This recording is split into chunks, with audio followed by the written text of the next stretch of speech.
Hello, happy Tuesday. I'm just going to let the Life Pro gods do their magic on the other end to make sure that I'm coming to you loud and clear. I hope everyone had a good week so far. It's just beginning, right? I'm just going to jump over to Facebook here.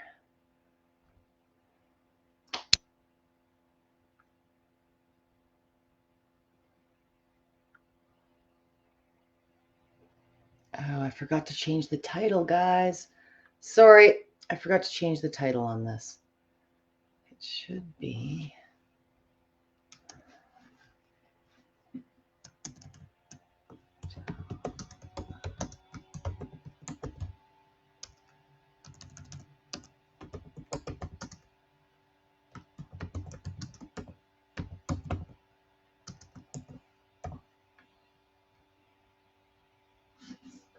There.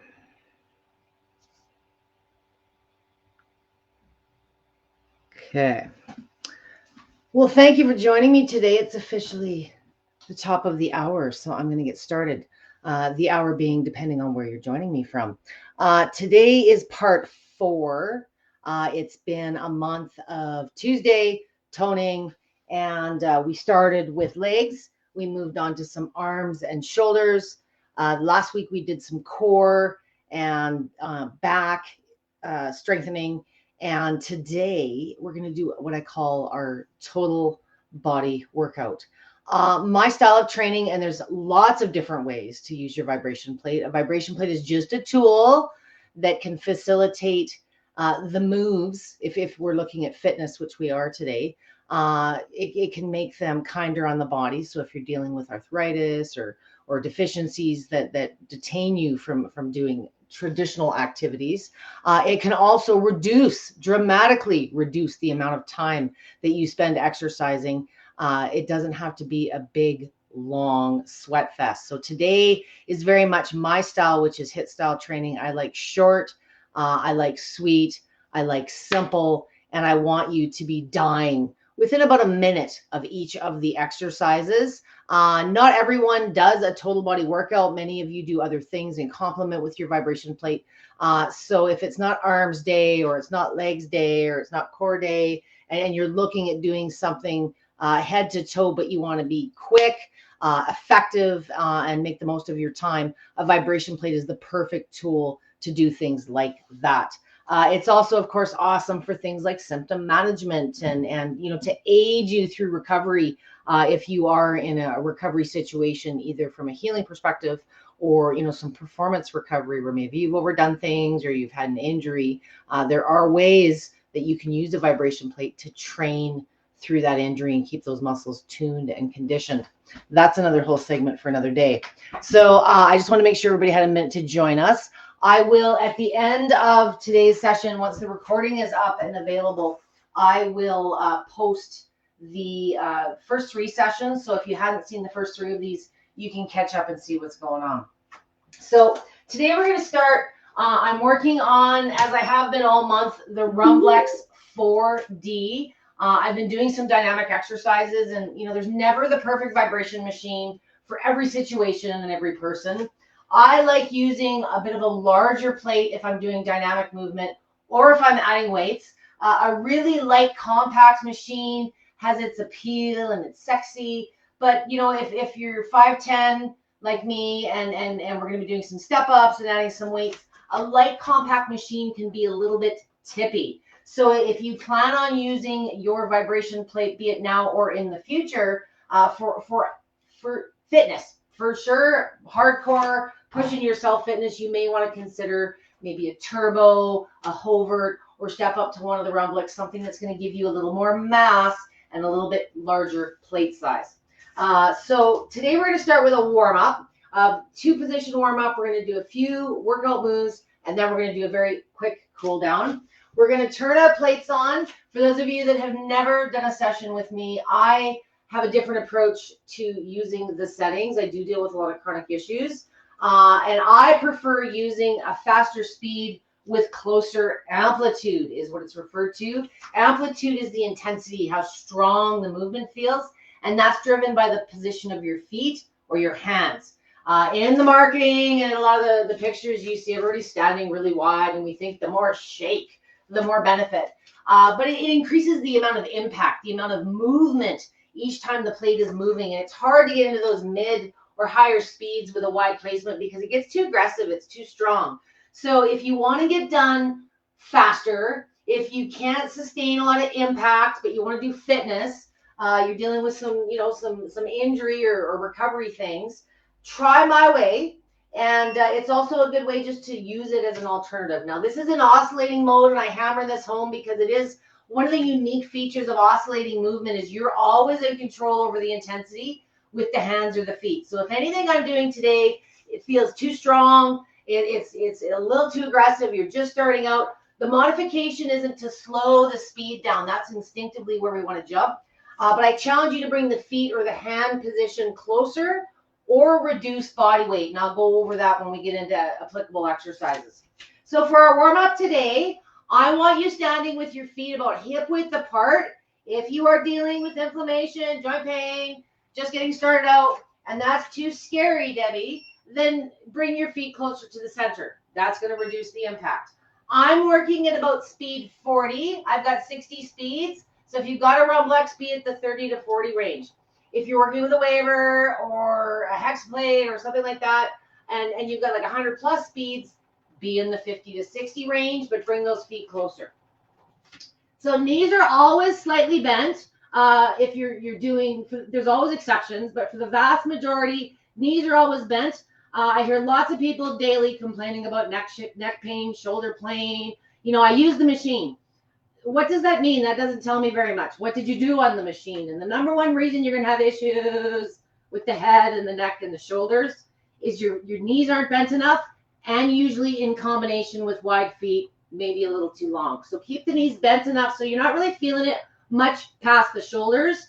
All we're doing is a two-part move to get the core loosened up, to get some blood flow and some circulation before we get a little bit meaner and more challenging with our exercises. So we're going to start with some very basic pelvic tilts, and we're going to add what I call goalposts, some arm movement. So we want a nice straight spine. You want to engage that core. Make sure you're breathing. The first part of the movement is we're just going to tuck the bum forward. We're not looking like this. We're just tucking the bum forward. You might only be moving an inch or two. And then we're tilting it backwards. You should feel a nice stretch. Okay, so while we're doing this, and I want about a minute, okay, we're going to bring the arms up like goalposts. And while we push the bum forward, we're going to pull the elbows forward. Try to keep a nice 90-degree angle. Try touching the elbows together. You'll feel a good stretch. And then when we go back, we're going to bring the elbows back. Hold, 2, 3, come forward, 2, 3. Try and keep the shoulders up. When you drop, you lose the stretch in the shoulder to the same degree. So try and keep this nice and horizontal. Forward, backward, forward, backward. This is a good one even just on its own if you sit at your desk too much, or you just want to use your machine as a warm-up before you go do something else or a longer routine. For those of you with lymphatic or circulation issues, the more you move, the more that moves. So instead of just standing here, which is a feasible warm-up as well, just add a bit of movement. So we're about a minute. If you're particularly tight or it feels good and you want to go a little longer, you may want to push the 2-minute mark on that one. The next one we're going to do is some very light step-ups. This is about toning. Oh, my pussycat is in here. You want to get out? Come on. There she goes. She was sleeping in the back. If you're looking at accelerating weight loss, you want to get the heart rate going a little bit. Not doing any cardio today, or traditional cardio is a little bit challenging. Start with a very slow pace. If you've never done this exercise before and balance or stability is an issue, start slow, or maybe have a chair in front of you just to give you a little peace of mind. For those of you who've been working for a while, you're in better shape, and we're truly trying to get the heart rate up, I want you going double time. Okay? Same distance apart with the feet. It would feel weird if we're standing wide, right? Just be a natural foot position, hip width apart. And I want you to add some very ridiculously over-exaggerated arm movements. So like we're going for a brisk walk. Okay? Double time with the arms. Just to get some more movement. Whatever you want to do. Maybe you want to punch. Whatever feels good. Add some arms because we're going to be using them later. But don't make it too mean yet. We're just warming up. Okay? Do this one for about a minute. Push it to 2 if you really want. Okay? Should be feeling the breath increasing ever so slightly. Okay. Woo! I can't see without my spectacles. And I wrote big on purpose too. So the next we're going to move into is we're going to start firing up the legs. Toning, regardless of where you want to tone, weight loss in particular is about boosting that metabolism, burning calories. The biggest group of muscles in our body is our quads, our glutes, our thighs, our glutes. So that we're going to get into some squats here, but we're going to add that pelvic tilt that we were just doing to make it a little bit more challenging. And it's a really great way to add some additional tone to the butt. So it's going to look like this. We're going to squat down, very slow, very purposeful. And on the way up, I want you tilting the pelvis forward, clenching those butt cheeks, back down, up, down. Very slow, very controlled movements. You're not fighting or resisting the machine, but you could clench those butt cheeks on the way up. So we're tilting forward, hold, 2, 3 if you prefer, or if you want more cardio, little more movement. Make sure if you aren't moving on the platform now and this is new to you, keep those heels planted. If you feel it more in the shins or the top of the feet, you've probably shifted the weight forward, and that's kind of a way that our body cheats, is it takes the weight off the heels, doesn't transfer up into the thighs as mean as if those heels are planted. You should be able to wiggle those toes. If you can't wiggle your toes, you're putting too much weight into the front portion of your foot. And so also will happen is the knees will pass the toes if you've shifted the weight. So just make sure you're coming down. Don't go lower than you need to. Clench those butt cheeks on the way up. Okay? Keep going. For those of you that have hand weights or you like the arm movements, we could certainly add something while we're doing this if you chose to. Leads me into my next move. For that squat with the butt cheek clench, the tilt, whatever you want to call it, you should be fatiguing within a minute. This isn't meant to be a big 20-minute, half-hour workout, especially if you're dealing with joint issues or just deficiencies in general. It's about getting those muscles to fatigue. And the better your technique, the better the exercise, the difficulty level of it for your ability, the quicker you're going to fatigue. So if you're not fatiguing within a minute, make sure that you're doing double time or perhaps add some mass to the equation. And we're going to do that in the next exercise, which is a bit more cardio. So I'm going to be using some dumbbells today because I'm kind of klutzy and I should look like I know what I'm doing on camera. I'm working with just 5 pounds today because I want you to see the movements. If you have hand weights, wrist weights, kettlebells, any of those things are going to fit the bill. What we're going to do, the step up that we did with the warm up, the exaggerated arm movements, we're going to add that with some mass to the arms. By adding mass to our frame overall, it's going to make the muscle groups that are required for this exercise more challenging. So we're going to slowly step up. 3, 4, 5, 6. Almost like you're doing like side-by-side bicep curls. Okay? Does require a little balance and stability. I probably should have put 10 pounds. Okay? If you're not working with weights now, you're fatiguing, 20, 30 seconds in, don't add weights yet, but you can certainly just go through the arm movements. Okay? Some of my friends like to do, they like to work with their poles, like ski poles, those type of things, walking sticks, anything that you can do to distract the legs from the burn and keep the arms moving. You should get to the point where you're feeling it in the arms, but I don't want you totally caving yet. Okay, we're going to set those ones down. I didn't have my racks and my weights, and now there's a pile of weights on the floor.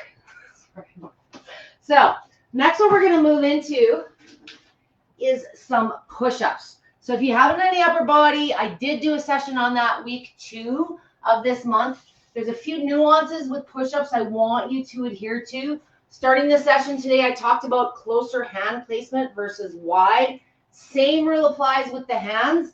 The very condensed version of that session I want to offer you, when you're looking down at the plate, if your head is in line with your hands, you're going to get the most head vibration.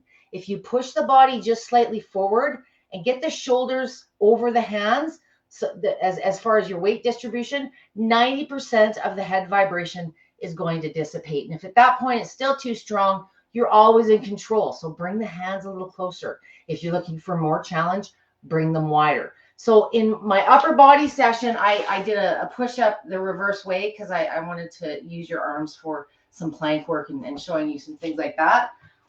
Today, we're going to do a full push-up, but we're going to put our hands on the plate versus the way that I showed you in last week's session. So what we're going to do with this one to keep the cardio going, to keep the core movement going, keep toning that area, is we're going to add some dynamic leg movements while we're doing our push-up. So our push-up itself is going to be static to start. I want you at that same speed range. I want you at the mid speed of whatever oscillating movement your machine offers. I'm going to bring mine up again to the 40 range. And remember, position first, the shoulders over the hands. Just play with this. You'll feel the difference when you're looking at your hands, how much more, not that it's harmful, but if you're focusing on your head shaking, you're not focusing on the position. I want you focused on the position and a good one. So get those shoulders above the hands. Then we're going to come up onto our toes for those that are able. And I'm going to give you 2 variations. So the elbows are slightly bent, and I want to work the core at the same time. So you can either do just some very slow knee dips. I don't want the low back dipping. Try and keep a nice straight core. And we're just walking. For those of you looking for a bit more challenge, you can go further and extend the knee up to the chest. So 1, 2, 3, 4. Again, I want you fatiguing within the 1 minute mark if possible. Please make sure you're breathing. It's so hard to talk and do good core. Make sure that if you aren't breathing, just be aware. Sometimes when you're doing core work, or a lot of my ladies doing upper body, we hold our breath without realizing it's something our body does to kind of make us quit sooner because it doesn't want to do the work. It's always looking for the path of least resistance. And if you're at headache or you're a little lightheaded after you've done some vibration plate work, especially with more upper body towards the plate, very often it's not so much the shaking, but the breathing has been disrupted or you've stopped breathing at all. So just make sure that you purposefully pay attention to the breathing and make sure you keep it moving. Okay? And there's a million variations. This is basically a plank to a degree. If you want more challenge, you absolutely can do upper body movement. Something like this.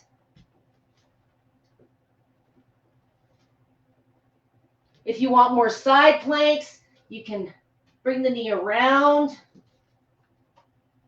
There's a million variations. Google it, guys. I'm sure you've seen a few. If you've been doing the same type of exercises on your machine for a long time, sometimes just adding a little nuance, a little variation to it makes it a whole different exercise. And the goal is, with my style of training, a lot of my chronic issues, is we want to reduce the amount of time but still have the same effectiveness in that exercise. So it's not about going 10, 15 minutes with some of these things, but it is getting those muscles to a point of fatigue, not just going through the movements. Okay, so now we are going to move on to a bit of a cool down. So because we just did a little bit of lower back between the pelvic tilt squats and the push-up, we're going to do what I call a standing low back. There's a million different reasons to do this exercise. Awesome for the hips, awesome for the low back. But I want to get some recovery going for those of you looking for it. So the knees are bent when we're standing. This one, I want the knees almost straight, but we're bending over at the hips. And we're just going to let the low back take a little bit of a massage. On this one, if you have a tender low back or it's a weak low back, you may want to modify your foot position. Bring it closer if you choose. Sometimes, the low back's a little bit different than doing squats or something of that nature. If you wanted to add a little bit more spinal movement, we could continue to do like a standing cat-cow, pull that bum in, tilt it back out. You know where you need to work. This is just an option. And if it feels good and the stability's there, another one I love to do is I just, from here, waist down, I do lock my knees. You just get a better stretch up the calf and the hamstring. We're not doing this for 10 minutes. Hold for about 2 to 3 seconds and slowly roll back up. Once you get to midpoint, just unlock those knees. Do a couple of those if it feels good. That's another great one. If you sit too much and you're just feeling tight and that sciatic starting to kick you, get some movement into your body, get some lymph and some circulation going. But instead of just standing there, this feels so much better. And swing to the left, swing to the right. You know where your areas of concern are. So I'm going to finish this off with a move I haven't actually done in a while. And I was thinking about what do I want to do for upper body? I'm going to end with a seated massage, but there's a seated arm stretch that, sometimes I don't do all the moves all the time, but I used to love doing this one, and I've been playing around with it again this week. If you need some padding, you could certainly add a mat to your machine. I'm getting an extension cord somewhere here. Hang on. I can hear my extension cord rattling. So for this one, simply sit down on your plate. I like to have my controls in front of me because sometimes I want to speed it up, slow it down, whatever you have. I want you to bring your feet flat, not right up against the machine. You got about 6 to 8 inches if your range of motion allows. We're going to take one hand at a time. I wonder if I'm going to put the camera down here just a hair. Just a hair. Yes. Okay. Okay. We're going to take one hand at a time. We're going to reach underneath, bring it around, and we're going to grab the ankle. Keep coming. So your arms are kind of like locked in place on your ankles. If you don't have the range of motion to wrap your arm around your ankle, maybe hang on to the bottom of your pant leg, maybe just hang on to the heels of the feet. The goal is what we're going to do. We're going to hang on with the hands and think like a puppet. Like Joel's got a puppet string in my shoulders and he's going to try pulling me up to the ceiling. So I'm just going to push the shoulder blades to the ceiling. And while I'm doing that, you're going to feel like your arms are getting pulled out of your socket, but in a good way. Relax the head, hold 2, 3, and just lean forward and release. I like to do about a good 4 to 5 reps on this one. Again, hanging onto the ankles, pull. It's almost like you're pulling the shoulder blades apart and stretching them slightly. Relax. This is a good one if you're on a keyboard or hunched over all day.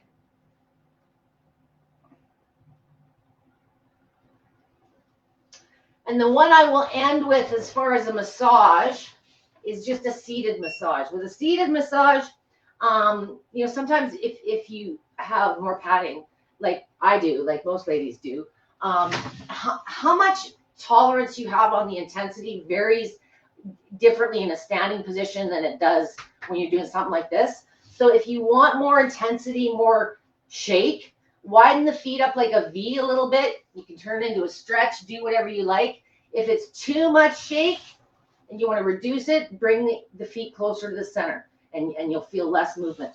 On massage, you also tend to be able to tolerate a bit of a higher speed. So I like to crank it up. I'm probably 50, 60 at this point.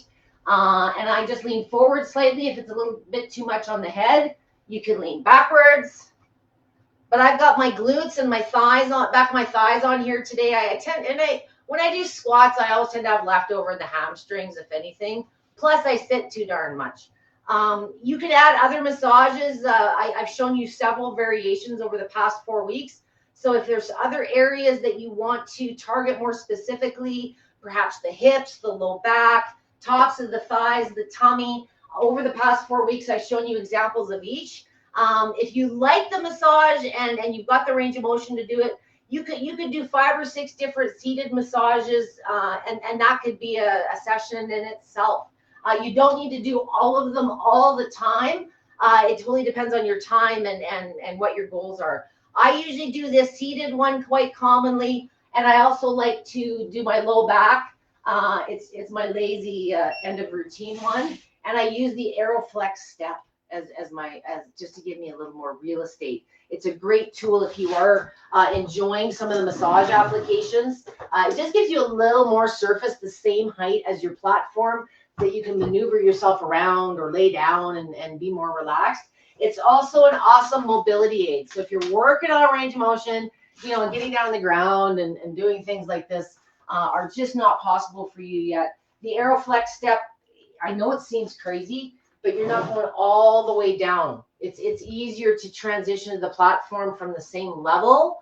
My care providers out there and my caregivers know exactly what I'm talking about, versus being on the floor and trying to get up onto the platform. And it's also a nice thing to help everybody that I work with that has mobility issues has their own way of getting up. And for those of you that do that, everybody's got their way. So if you've got mobility issues, good for you because you're trying. But until the range or the strength in the legs improves, support aids and the step is a good one.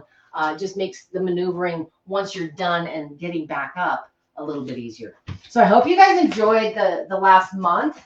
There's never, one cookie cutter set of exercises to do toning. It really, really is an individual thing. An exercise program should have one thing in mind, which is you personally and what your goals are overall. So if anybody has any questions, I'm going to get to that here very shortly. Where is my hello, Kirsten. I'm looking to purchase the same plate too. I love the Rumblex Plus. There's never one perfect plate for every application. It really boils down to a few things, regardless of budget. Maybe you got a big old workout room, maybe you don't. Think about what you personally are going to be using it for. And because I deal with a lot of chronic issues and I deal with a lot of larger users, I prefer a plate that can accept a higher weight capacity, not only because my users themselves are sometimes larger, but on the athletic side, a lot of my guys, a lot of my performance athlete clients like to use weights. So if you're adding 50, 100 pounds to some of the positions that you're doing on the plate, you of course need to make sure that the plate itself can also compensate for that. The smaller plates have their place too. If you're planning on using it in the office, you need something that's a little bit lighter, more portable. You travel lots. You might be using it in this area during the day and maybe in the kitchen throughout the day. I recommend for symptoms using it multiple times a day in short little bursts. So if you need something that's portable for that kind of approach, sometimes the Waiver Mini or some of the smaller Hexa models with the therapy bumps, they're better for seated use type thing, but they're more compact. So I don't want you doing something with 100 pounds of weight on your frame and doing step ups on those type of plates. The reason I prefer, if I had to pick, there's my preferences and what I'm doing with it, but I prefer the Rumblex Plus and the Rumblex Max because they have the flat plate surface. Because again, I work with so many chronic issues and a lot of my chronic users are pediatric. I need to be functional and I want that flat surface. But again, a lot of my athletes, people that are looking for the challenge, more push, that curved surface does provide a little bit more resistance, especially into the legs.